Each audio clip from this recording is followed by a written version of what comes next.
Available for $19.95 at the Portland Chamber and Blockbuster Video, or call 1-800-659-1553. Make summer camping easy and fun tomorrow at 9. On World News Tonight this Monday, the government takes action against ValueJet Airlines. Young, middle class, working in white. Why there's a need for a new campaign against heroin. And there will now be a runoff election for president in Russia. And this man may hold the key. From ABC, this is World News Tonight with Peter Jennings. Good evening. We begin tonight with ValueJet Airlines. The government has asked the low-cost airline to close down until it is in compliance with all the safety requirements that the Federal Aviation Administration demands. ValueJet has agreed. It was, you'll recall, a ValueJet DC-9 which crashed in the Everglades in May, killing all 110 people on board. But as ABC's Barry Sarafan reports, first, ValueJet has a history of serious problems. FAA Administrator David Hinson said the action shutting down the airline was the result of an intensive investigation over the past 30 days that had found serious deficiencies in ValueJet. The airline's failure to establish the airworthiness of some of its aircraft, system-wide deficiencies in ValueJet's maintenance program, multiple shortcomings in the quality assurance of ValueJet contractors, and a lack of engineering capability in their maintenance support organization. ValueJet has agreed to cease passenger operations voluntarily at midnight tonight, Eastern Daylight Time. The FAA stepped up its scrutiny of ValueJet following the crash in Florida, but its concerns began months earlier. In February, the agency began a so-called special emphasis review of the airline. A draft FAA report written before the crash noted inadequate quality control of ValueJet's maintenance of its planes. Most of its maintenance is contracted out to other companies. That report said that ValueJet's maintenance training is considerably less than other operators of DC-9s.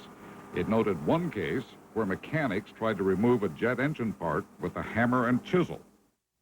Today's announcement appeared to sharply contradict recent repeated assurances by federal officials that ValueJet was a safe airline. ValueJet calls the shutdown grossly unfair and says it hopes to resume service within 30 days. Barry Sarafan, ABC News, Washington. Our other lead story today is about one of the most disturbing comeback stories in American. Heroin is making a comeback. Today in Washington, a new campaign to dramatize a very serious problem. Here's ABC's Michelle Norris. The Partnership for a Drug-Free America is targeting the fastest-growing group of heroin users. They are white and young, between the ages of 18 and 25, and the group is using graphic commercials to make their point. I swore to myself I'd never shoot up. So when I started doing dope, that part of me died. Heroin's back. It is cheaper. It is more potent. It is more plentiful than ever. And even more dangerous. Heroin-related emergency room visits have increased by 50% since 1990, and heroin-related deaths are up across the country, doubling over the past 3 years in Seattle, Baltimore, and Atlanta, and tripling in Cleveland and Dallas. Heroin is more popular today in part because it can now be snorted or smoked, removing the fear of needles and worries about AIDS. And it is at least 10 times stronger. That means a $20 bag that once provided only a 2 to 3 hour high can now keep a user strung out all day. More bang for the buck and a quicker slide into addiction. You have heroin coming to the United States in search of a market. So in other words, people bring in heroin to help create addiction. A strategy that appears to be paying off, say young people on the Seattle nightclub scene. It's everywhere. You can get it easier than pot. They come up here and they do it because it's the quote-unquote cool thing to do. The next thing you know, you're hooked. The cool thing, say anti-drug groups, because of pop culture. Fashion spreads featuring so-called junkie chic and popular musicians who publicly battle addiction. Even though some rock idols have lost that battle, today's young people have been slow in learning the harsh lessons about heroin. Michelle Norris, ABC News, Washington. As you get a sense of in that report, nowhere has the drug culture set down deeper roots than in the world of rock music. Music insiders and drug specialists are meeting later this week in Los Angeles to talk about responsibility. The trouble is that many of the recording executives who could make a difference are not planning to attend. Here's ABC's Brian Rooney. Excuse me while I kiss the sky. From Jimi Hendrix to Kurt Cobain, drugs have been part of the image rock musicians live up to. But in the last few years, an increase in heroin use has been capped by the death of a string of young musicians. Brad Nowell, lead singer of Sublime, died of a heroin overdose in May. There will not be a time that you're not, that you can't get high because somebody's offering it to you. I mean, people will give you, drugs to take you to the next city. It was the death of Shannon Hoon of Blind Melon last October that caused some rock veterans to say it's time to take the drugs out of sex, drugs, and rock and roll. But they've had a hard time getting the record companies to lead or even help. As long as you're creative and making and selling records, you can do anything you want to. And that's the problem. They don't care. The president of the National Academy of Recording Arts and Sciences, Michael Green, enlisted help from such figures as Steven Tyler of Aerosmith, a former heroin addict. They put together symposiums, the second to take place this week, to talk about solving rock and roll's drug problem. But now, even Michael Green is refusing to speak publicly about the problem, and executives of the biggest record companies declined to talk to ABC News about drugs in the music business, not even to say that addiction is a bad thing. John Colapinto wrote about rock and drugs for Rolling Stone magazine. I think in the final analysis, it's the silence of deep-running panic. They don't know what to do. They do not know what to do with this intractable problem. In rock music, drug use is seen as cool, and it's the cool groups that make money for the record companies. That's why there's a great fear in the industry that standing up against drugs, even while musicians are dying, would just crash the party. Brian Rooney, ABC News, Hollywood. In a moment, we'll go on to the other news. The day after the Russian presidential election, why the man who came in third is getting so much attention. The men who prey on children once they have completed their sentences, can they still be kept in custody? And why the plan to modernize a fighter plane will cost an extra $100 million of your money. This is World News Tonight with Peter Jennings. Brought to you by Comfort Inns and Suites. Comfort Inns and Suites have asked me to tell you about the deluxe continental breakfast. They flatter me by suggesting I can make it sound memorable just by saying deluxe continental breakfast. But of course, it's the juice, coffee, cereal, and Danish that make it sound so appealing. And the part that sounds best is it's free. Deluxe continental breakfast. Oh, I'm so good. Irregularity. It disrupts a woman's body and unsettles her soul. Now there's a laxative that can change all that. Relief for your body, comfort for your soul. Introducing Correctol Herbal Tea Laxative. Gentle, dependable overnight relief for your body in a delicious, all-natural herbal tea that's destined to soothe your very soul. New Correctol Herbal Tea Laxative. Relief for your body, comfort for your soul. In Moscow today, because the presidential election over the weekend was so close, the big star turns out to be the guy who came in third. Boris Yeltsin, the president, got 35% of the vote. Gennady Zyuganov, the communist candidate, 32%, which means they will have to meet each other in a runoff election in about 2 weeks. It is the third man, retired General Alexander Lebed, with 15%, who gets all the attention today because the front-runners will need his votes. In Moscow, here's ABC's Gillian Findlay. The limousine that rolled into the Kremlin this afternoon carried the man who, for today at least, may be the most powerful politician in Russia. Retired General Alexander Lebed, committed anti-communist, no friend of Boris Yeltsin's, a man who spent the entire campaign vilifying both, was today being courted by them both. We'll see tomorrow, he said, after his meeting with the president, but he was much firmer when asked about the communists. For me, communism is over, he said. It's a pretty idea, but a general can never be equal to a private. That will come as bad news to communist leader Gennady Zyuganov, who insisted today most of Lebed's supporters will come to him. People who believed in Lebed will say, how come yesterday you opposed Yeltsin, but today you want us to vote for him? Lebed is a former paratrooper with a reputation for speaking his mind. His campaign ads stressed his commitment to nationalism and order and struck a chord not just with the voters.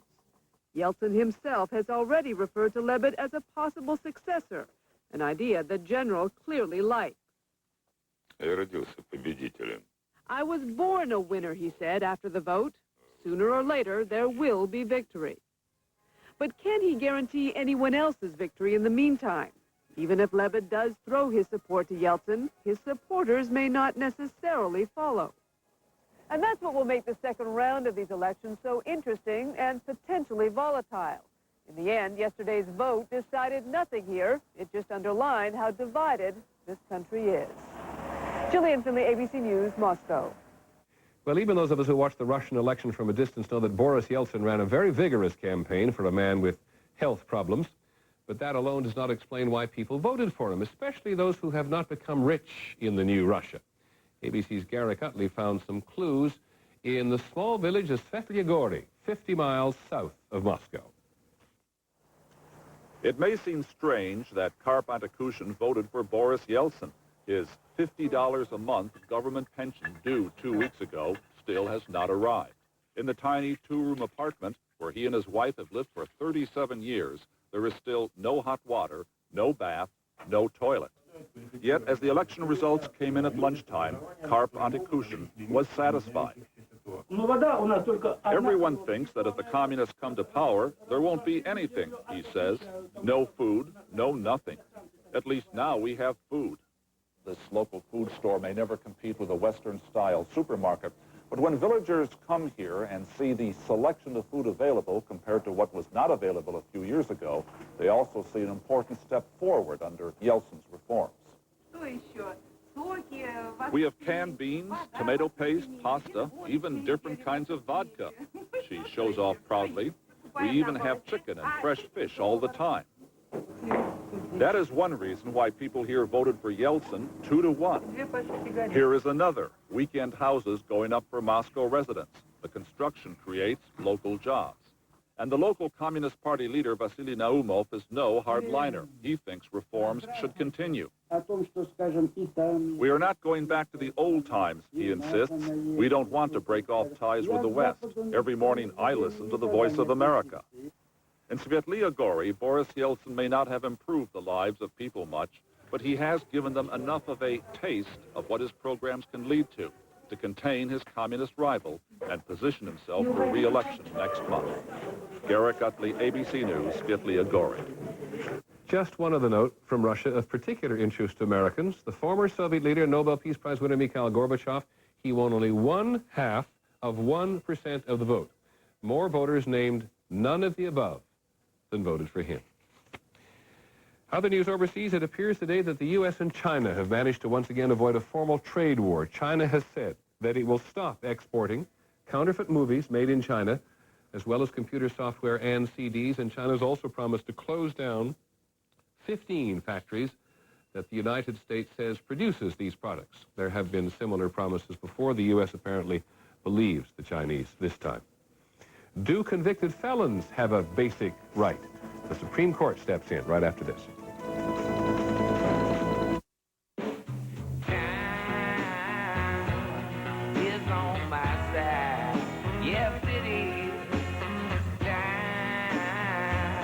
People today are living longer and healthier lives. And at Nature Made, we like to think we've been a part of it.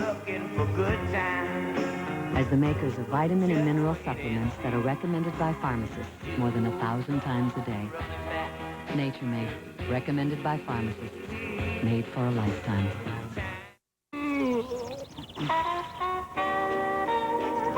Don't forget, Gracie, this one is a par 5. Oh, dear, I better give it all I've got. O'Doul's Scratch Golf. Win any of 21,000 prizes instantly in 12-pack cans of O'Doul's. I win a tailor-made burner bubble. Yeah? Yeah, you need it. You drive like an old lady. Thanks. Hey, I really spanked that one. Try the Olive Garden's new Pronto menu for lunch, featuring our soup, salad, and breadsticks, only $4.95. Just one of many delicious lunches now served with your busy schedule in mind. The new Pronto menu at the Olive Garden for lunch. Now here's good news for everyone over 50. It's not age that slows most of us down. It's usually not eating right. New Resource helps guarantee you get the nutrition you need to be your best every day. Improve your diet. Improve your life with New Resource, the liquid nutritional food. And here comes more good news. Resource is the only nutritional drink with fresh fruit flavors and no fat. Only from Resource. This new deck cost me a bundle. You'd better protect it. Thompson's Water Seal Wood Protector is on guard against water damage, mildew, rot, and fading. That's why it's #1 for wood.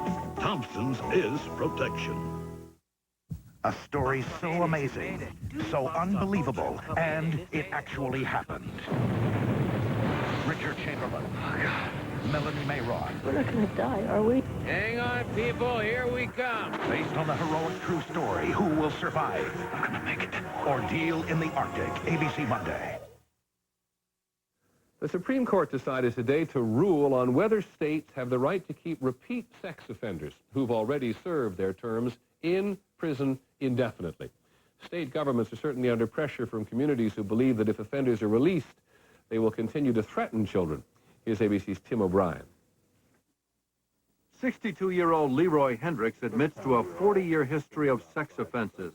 2 years ago, after completing a 10-year sentence in Kansas for child molesting, Hendricks was confined to this mental hospital under the state's sexually violent predator law. 4 other states have passed similar laws, which allow repeat offenders like Hendricks to be considered mentally ill and incarcerated indefinitely until the state finds they are cured.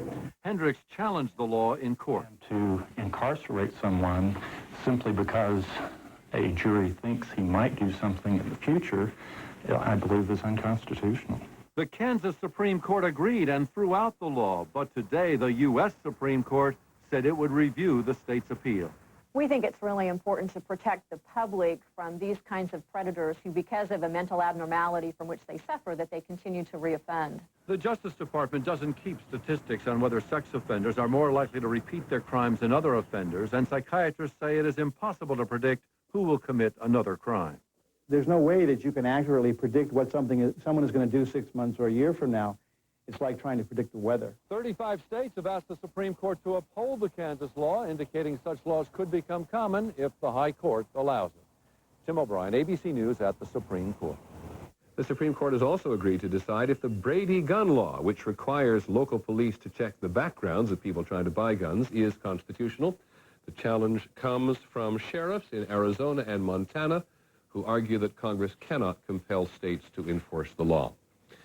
The Senate Whitewater Committee is going to release its final report tomorrow. The Republicans have been leaking the details quite assiduously for a number of days. The Democrats on the committee will actually produce their own separate report. ABC's Jackie Judd reports that the Republican majority has made quite an issue of Mrs. Clinton. About the leaks over the weekend?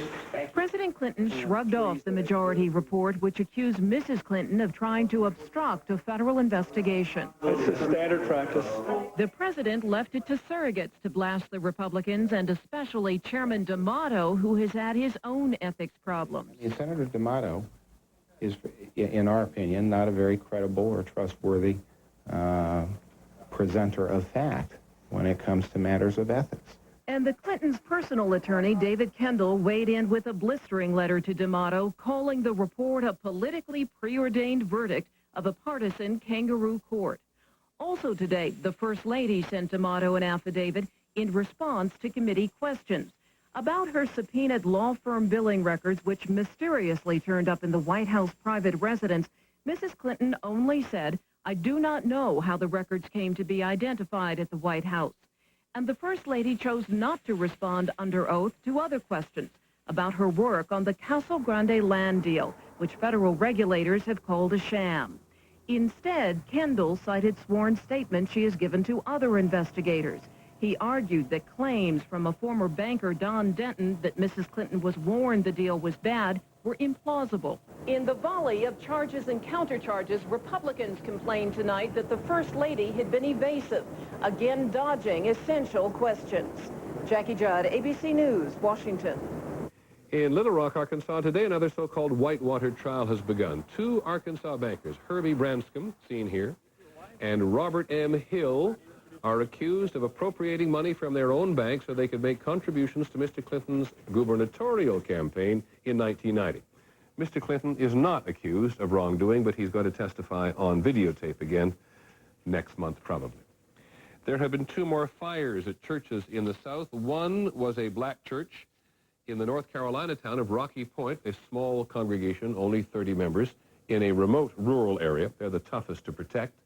The other fire damaged a church building, but not the church itself, in a suburb of Atlanta, and that congregation is predominantly white. Officials do not yet know if either case was arson. In Sao Paulo, Brazil, 4 people were killed and 50 others injured when a tenement building went up in flames. At least 30 people who fled to the roof were rescued by police helicopters. Fire trucks had trouble getting through the maze of narrow alleys to the building in the middle of Sao Paulo's largest shanty town. After our stocks report, the choice that may cost an extra $100 million of your money. Everybody needs some money sometime.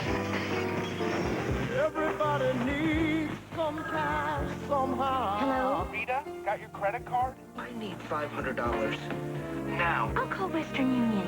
Just call 1-800-CALL-CASH and you can use your credit card to send money from home, anytime, day or night. And that can make everyone sleep easier. Western Union, the fastest way to send money worldwide. A harvest of wheat. Orchards thick with ripe fruits and nuts. Only nature's abundance can make a cereal truly satisfying as Raisin Nut Bran. A hearty combination of nut-covered raisins, almonds, and bran flakes. Raisin Nut Bran, a hearty, satisfying cereal. The new Ford Taurus has people talking. Road and Track says the new V6 is a high-strung engine born to gallop. Chris Hayward said, I'm surprised. A car this comfortable has that much pickup. Automobile Magazine named Taurus Design of the Year. And Ray Wells agrees. The new shape is just fantastic.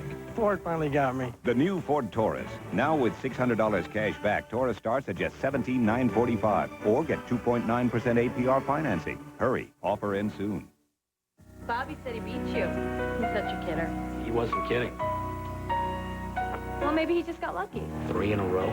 Well, maybe we need a new game plan. Introducing New Ensure Light. #1 doctor recommended. Low in fat and only 200 calories. Complete balanced nutrition to help you stay healthy, active, energetic. I think I'm ready for another. Another chocolate? No, another game. New Ensure Light. Drink to your health. Our weekly report on how you and your money are occasionally parted. One of the most versatile fighter planes in the U.S. military arsenal is the focus of our weekly report about how the government spends your money. The plane's been around for a while. The Pentagon has 2 options for keeping it. State of the art. ABC's John Martin reports on the expensive option, winning again. For years, the Marines have relied on a unique aircraft, the Harrier, which can take off and land like a helicopter and fly like a regular plane. The Marines also have a unique way of replacing them when they are outdated. Instead of buying new Harriers, they send the old ones to this Naval Aviation Depot in North Carolina. Here, mechanics remove wings, landing gear, ejection seats, and other small parts. After rebuilding them, they send them to St. Louis, where McDonnell Douglas puts them together with a new engine, fuselage, and radar to make what is called a remanufactured Harrier. You can park a new radar aircraft next to a remanufactured aircraft, and you cannot tell the difference. The Marines say they can buy a remanufactured Harrier for $24.4 million. A completely new Harrier costs $33.8 million. The Marines say this saves $9.4 million per plane. But the General Accounting Office says there are no savings. The GAO says that because it takes so many more worker hours to remove and rebuild the parts than the Marines estimated, the remanufactured plane actually costs an average of $1.3 million more than a new one. In what seems like an understatement, the GAO says this is not the most cost-effective approach. We found that it's cheaper, looks like it's significantly cheaper to go with a new aircraft. Is it possible that the process itself is eating up the savings that you were hoping to get? The first aircraft did take longer than we had anticipated. We had a learning curve, and since then our learning curve has come down. Down, but not far enough, says the GAO, which reports that it still takes 1,200 hours more than expected to remanufacture each plane. That's why the GAO says the Marines' current plan to rebuild 72 Harriers rather than buy new ones will cost $100 million extra. That's your money. John Martin, ABC News, Arlington, Virginia. In a moment, that great voice.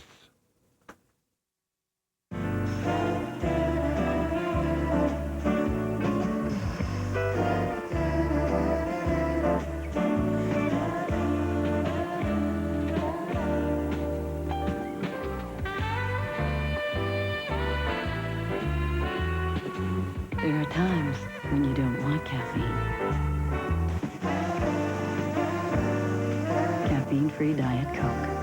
All the cola you need and none of the caffeine. Seen the big news? The American Heart Association symbol is now carried by Promise Ultra Fat-Free Margarine. So creamy, so delicious. One taste, and you'll love it. Promise Ultra Fat-Free. Get heart smart. When you manage a restaurant all day, you need the strongest hold you can get.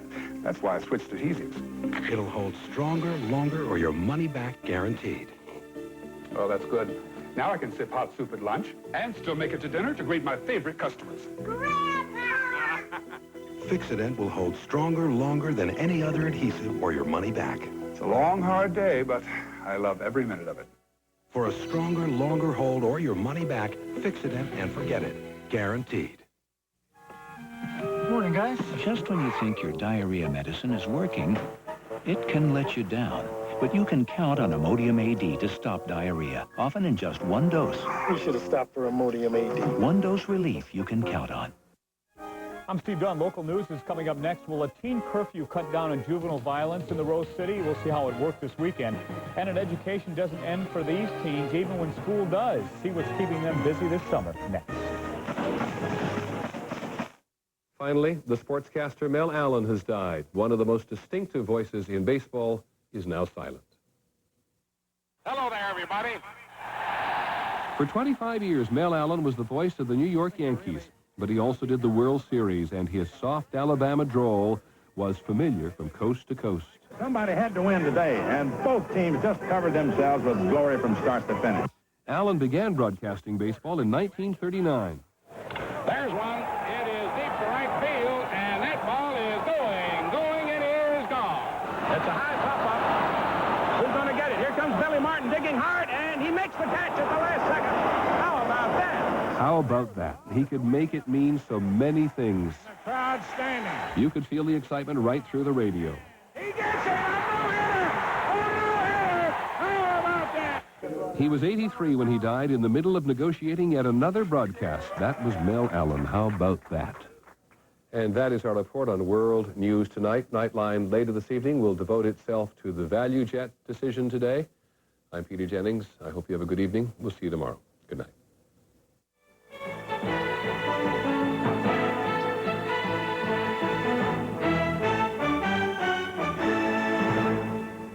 Monday, the Marshals in action on ABC. This guy is totally gone. You got 2 shots fired. A trail of murder. Just concentrate.